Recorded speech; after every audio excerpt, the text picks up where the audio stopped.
Vaksin booster atau vaksin tahap ketiga sudah bisa diperoleh masyarakat umum. Untuk saat ini, prioritas penerima vaksin adalah warga lanjut usia dan orang yang memiliki permasalahan sistem kekebalan tubuh. Syarat untuk mendapatkan vaksin booster adalah usia minimal 18 tahun dan sudah mendapat vaksin tahap 2 6 bulan sebelumnya atau lebih. Di Indonesia, jenis vaksin yang disediakan untuk booster adalah vaksin buatan Pfizer dan Moderna dan diberikan sebanyak setengah dosis. Vaksin bisa disuntikan untuk peserta yang telah menerima vaksin pertama dan kedua buatan Sinovac dan AstraZeneca. Sedangkan untuk penerima vaksin Pfizer dan Moderna belum bisa melakukan booster karena belum 6 bulan. Saya umur 40 tahun. Hari ini saya vaksin booster, terus vaksin Pfizer. Jadi gimana Mas, nunggunya berapa lama? Nunggunya sekitar sejam lah. Saya kesini bersama dengan tante saya yang berumur 95 tahun. Dia akan mendapatkan vaksin yang ketiga booster. Untuk yang pertama dan kedua itu mendapatkan Sinovac tante saya. Tetapi ya selama ini saya bersyukur tidak ada kendala apa-apa.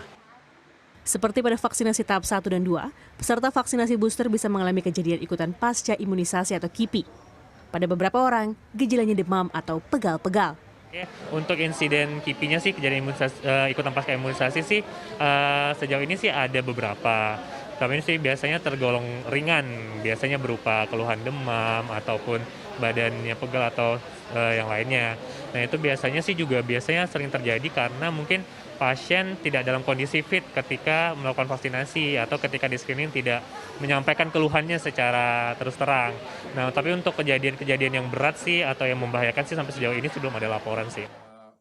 Epidemiolog Griffith University Australia, Diki Budiman mengatakan, vaksin booster penting karena berdasarkan riset, efektivitas vaksin mulai menurun pada bulan ke-6. Vaksin juga penting karena kini muncul berbagai varian COVID, salah satunya Omicron, yang penyebarannya 2 kali lebih cepat. Maka dari itu, penting untuk mendapatkan booster khususnya mereka yang termasuk kelompok rentan, yaitu warga lansia, penderita penyakit komorbid, dan orang yang memiliki pekerjaan dengan risiko tinggi, seperti tenaga kesehatan atau petugas pelayanan publik. Terkait jumlah dosis, Diki mengatakan di luar negeri diberlakukan 1 dosis. Namun Diki mengatakan setengah dosis vaksin pun tidak masalah karena tetap berpengaruh terhadap peningkatan efektivitas vaksin.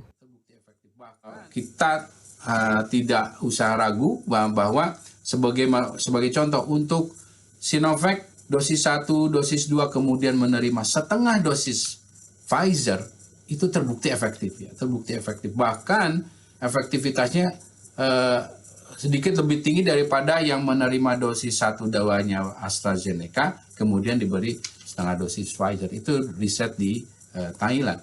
Nah, ini artinya untuk menepis anggapan bahwa Sinovac ternyata atau dianggap tidak terlalu kuat, tapi ternyata cukup kuat, bahkan responnya ketika diberikan booster sangat kuat. Diki menambahkan, vaksin booster dari Moderna sebaiknya diutamakan untuk kelompok rentan karena efektivitasnya yang tinggi. Masyarakat diharapkan dapat menerima jenis vaksin apapun yang diberikan dan tetap mematuhi protokol kesehatan. Vaksin dan patuh prokes adalah 2 hal utama untuk melindungi diri dari COVID-19.